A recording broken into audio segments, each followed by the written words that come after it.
না, মেলা দেওয়া জায়েজ আছে, কিন্তু মেলাতে যতগুলো মেলা বসেছে জিলাপি ফলমূল বিক্রি করছে, এগুলো কি বসা বা বিক্রি করা খাওয়া হারাম? মেলা জায়েজ? আপনি কি শেখ, না, মেলা কাকে বলে? না আপনি শুনেন, ইব্রাহিম আলাইহিসসালামের যুগে মেলা বসেছিল, সেখানে মূর্তি পূজার মেলা হচ্ছিল। এখানে মূর্তি পূজার মেলা হয় না। আপনি ডাঁটেন যে ওয়াজ হচ্ছে, ওয়াজের মাহফিলে আসেন, আপনি মেলা কেন বলছেন? আচ্ছা, এগুলো কি মেলা নয়? না, মেলা ওটাই বুঝি, মেলা ওটাই বুঝি। থামেন, মেলার অর্থটা বোঝান আগে আপনি। আপনি একটু চুপ করেন, আপনি একটু চুপ করেন, আপনি একটু চুপ করেন। আপনি কি দেখেছেন যে ছেলে কোন গার্লফ্রেন্ডের সঙ্গে হাত ধরে ঘুরছে? হাজার হাজার নারী পুরুষের সাথে ঘুরছে, হাত ধরে ঘুরেনি, হাত ছেড়েই ঘুরেছে। আপনি কোনো ইলজাম লাগাচ্ছেন?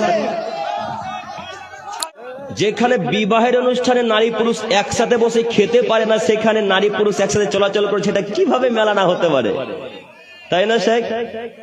এ ভাইরা, আপনারা কথা বুঝতে পারছেন? বিবাহের অনুষ্ঠানে একসাথে নারী পুরুষ যদি বসে না খেতে পারে, তাহলে মেলাতে একসাথে নারী পুরুষ কিভাবে ঘুরতে পারে? একটা পুরুষ আর একটা নারীকে কিভাবে ধাক্কা মারতে পারে? তো আমাদের শেখ কিভাবে বলছেন এটা মেলা নয়? যত পুরুষ নারী আজকে ঘোরাঘুরি করছে, যদি আজকে 10টা পুরুষে একটা কন্যাকে ধাক্কা মারে, একটু চাচা আপনি বুঝতে পারেননি কথা, আপনাকে বলছি, আপনার মেয়েকে যদি আজকে 10টা ছেলেদের ধাক্কা মারে, 10টা ছেলে যত পাপী, আপনার মেয়ে একাই তত পাপী, আপনি একাই তত পাপী। বলেন তো দেখি, আপনার মেয়ে কত পাপী? আপনার স্ত্রীকে যদি আজকে 20টা লোকে ধাক্কা মারে, 20টা লোক যত পাপী, আপনার স্ত্রী একাই তত পাপী, আপনি একাই তত পাপী। বলেন তো দেখি, আপনার স্ত্রী কত পাপী? আপনার স্ত্রীকে আজকে 20টা লোকে ধাক্কা মেরেছে, আপনার তো খারাপ লাগেনি। আপনার মেয়েকে আজকে 30টা লোকে ধাক্কা মেরেছে, আপনাকে খারাপ লাগেনি। এই তো আপনি বাপ, এই তো আপনি স্বামী। আমরা বুঝতে পারলাম না স্বামী কি জিনিস, বাপ কি জিনিস। স্বামী মানে ক্ষমতা, বাপ মানে ক্ষমতা। চোখ যেদিকে ঘুরবে, ছেলে মেয়ে বউ বাচ্চা সেদিকে ঘুরবে, তার নাম ক্ষমতা।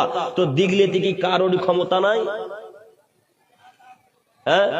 কারোর কি ক্ষমতা নেই? এত যে নারী পুরুষ ঘোরাঘুরি করছে, এত যে নারী পুরুষ ঘোরাঘুরি করছে, এদের কারোর বাপ পৃথিবীর বুকে বেঁচে নেই? এগুলো সব কি ইসরায়েলের মেয়ে? কথা বলে না। আপনি একটু টপিকটা চেঞ্জ করে বলেন।